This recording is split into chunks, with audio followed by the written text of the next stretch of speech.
titikman natin yung watermelon and yung manga na shinake ko. Pero at the same time, since naparami yung shinake ko, meron akong tira na nilagay ko sa freezer, which is ito siya.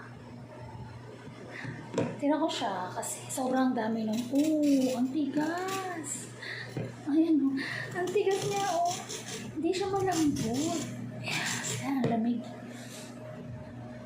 Anyway, tignan natin. So, pwede pa siya gawing ice cream. Diba? Parang sarap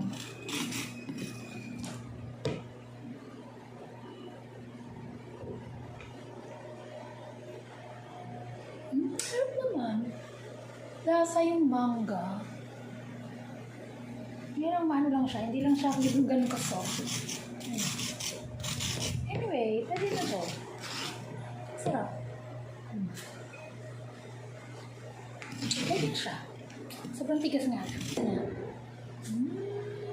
Ito yung tira ko nung nakaraan. Di ba kahapon? Mango and watermelon smoothie. Since naparami yung gawa ko. Yung iba nilagay ko sa freezer and siya, sobrang tigas niya. Pero pwede pa siya. At least hindi na sayang, di ba? Dinig ba? Ayan o. Tigas.